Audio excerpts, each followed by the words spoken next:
Okay, today, this is Tatiana Sawyer, and today I want to talk to you about what do I do as an accountant, what my real job is. And I hope to change your mind a little bit. Many people, including accountants, think that an accountant's job is to do taxes, do bookkeeping, accounting, answer quick questions. That's not what we do. What accountants do, realistically, is we are in the business relationship, lifelong relationship building business, and we're also in the answers business. And so I'll explain kind of what that means. We build lifelong relationships with clients.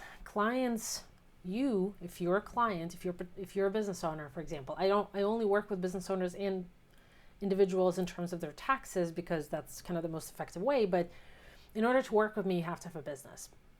And so what business owners really need to understand is what you are in business for, right? The way I work with people is first and foremost, I build lifelong relationship, personal relationship with people. And the reason is this: business is personal. People don't start businesses just for the sake of starting a business. We start businesses so that we can have a better life for ourselves, for our children, for our families, and do whatever we enjoy doing, whatever it is. Travel, then it's travel. Have a big house with a big property, then it's that. So whatever it is, we as human beings start businesses so that we can have a better life. And that's the reality of it.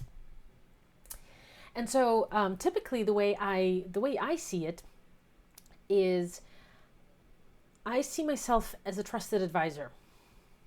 I mean, I charge for that. I charge for everything that I do because for two reasons. One, education for free is never valued. And two, I want you to have skin in the game, right?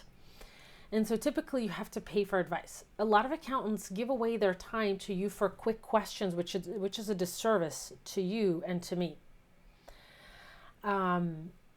It's a disservice to you because you never really truly get somebody to stop and think for 5-10 minutes about your situation. Traditional accountants respond to get rid of you. We don't respond. We don't read the email to listen to you because you're not paying for it. So what you're getting is a cheap version of the response to your quick questions. But it's also a disservice to me and to every other accountant, right? I mean, I was smart enough to say no more because I can't be killing myself without getting paid for it, right?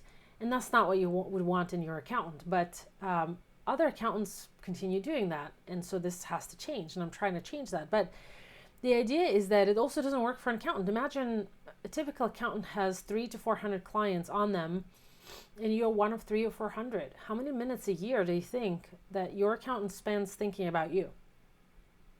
I'll leave the answer up to you, really. And so the idea is that my job as an accountant is to manage your relationship, manage our relationship, because the first person people call when their loved one passes away or something happens, first person is, let's say, life insurance. Second person is accountant, typically. Maybe a lawyer if there is a will involved or whatever, but we are that close to the family. And that's how it should be, because we are people who provide all the answers. And that's the second thing that we're in the business for. We're in the business for answers.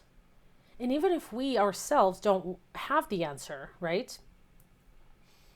Our job is to find the answers for you, and that should be a paid job, right? And here's an example of that. And something you should be beware of. You never want an accountant who claims they know everything. They have all the answers, because it's impossible. It's impossible for one person to have all the answers for you. Instead of looking for an accountant who spits out the answer right away, what you have to do is find an accountant who actually says, you know what, let me double check and get back to you. That's the answer you want.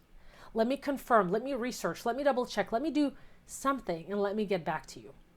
You know, I went to school and I had a really great law professor, business law professor, who talked about how he was a partner at a firm many, many years ago, and he was sitting in a meeting with a client, and the partner gave the client some advice or answer to the question that he wasn't sure about. Later, my professor talked to this partner and said, why did you, you should have just said, listen, we'll come back to you. Oh, no, it's okay, he said. So you want to beware of professionals like that, who know the answers right off the top of their head. There are some basics where we do have the answers right away. You know, it's experience, education, expertise, and all of that, no question.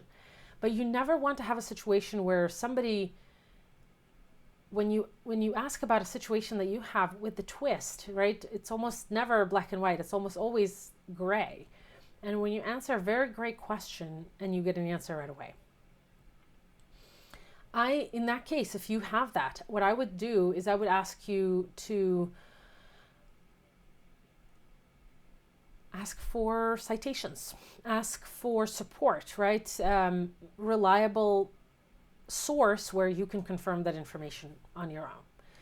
And so kind of getting that and taking a look at that, you may not understand 100% what, let's say, an IRS publication says or whatever, but a lot of it is common sense and you will be able to figure that out, okay? All right, and this is it for today. It was Tatiana Sawyer, and I'll talk to you soon.